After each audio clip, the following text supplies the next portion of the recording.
A vida é sacrifício, fechar os olhos e se entregar. No início é difícil, mas vai se acostumar. Um sofá é um péssimo vício, vai te acomodar. Eu prefiro um precipício pra me ensinar a voar. Pra trás, mais de 13 anos, me esforçando demais. Enquanto uns tão falando, disseram que era moda e eu segui trabalhando. Os bicos se incomodam porque a moda tá durando. Salve-se quem puder, voltei com mais vontade. Mostrei habilidade, trazendo novidade. Cheguei na sua cidade, toquei seu coração. Lutei pela cultura nessa vida dura, onde mantive os pés no chão. Aqui saudade dos tempos da Central, ouvindo um freestyle do Kamal.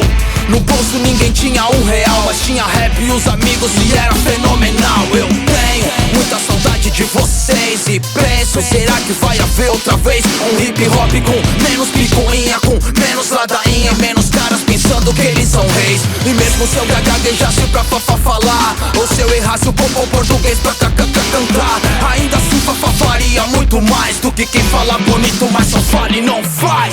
Foco, um objetivo pra alcançar, força pra nunca desistir de lutar e fé pra me manter de pé enquanto eu puder. Acho que houver, só preciso de foco, um objetivo pra alcançar, força pra nunca desistir de lutar e fé pra me manter de pé enquanto eu puder. Só preciso de foco, força e fé. Curto Charlie Sheen, mas prefiro champanhe. Renato Russo e eles também. Entre sabotagem e cachoeira bem. De resto não sei, mas de influência eu tô bem. Não sou mais gangueiro, romântico também. Não tenho a melhor levada, nem me acho um flowman. Não sou mais comentado, porém talvez eu seja o mais consciente que ninguém é mais do que ninguém. Pois bem, a sorte foi lançada, a última jornada, te vejo na chegada. Segui em cada pedada, minha tem sangue e suor, porque me preocupei em fazer bem, não em ser melhor. Chega pra somar, ou então suma. Falar só por falar é mato, então resuma. Mas antes de falar de alguém assuma. Eu sei o que vocês fizeram no verão passado, porra nenhuma. Foco, um objetivo pra alcançar, força pra nunca desistir de lutar e fé pra me manter de pé enquanto eu puder.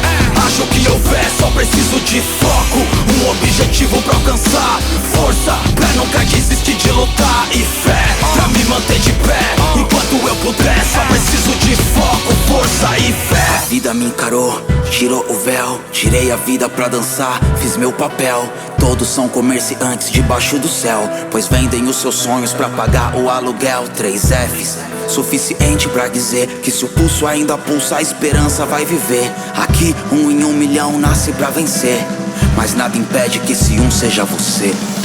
E tudo que você precisa ter é foco, um objetivo pra alcançar, força pra nunca desistir de lutar e fé pra me manter de pé enquanto eu puder. Acho que houver, só preciso de foco, um objetivo pra alcançar, força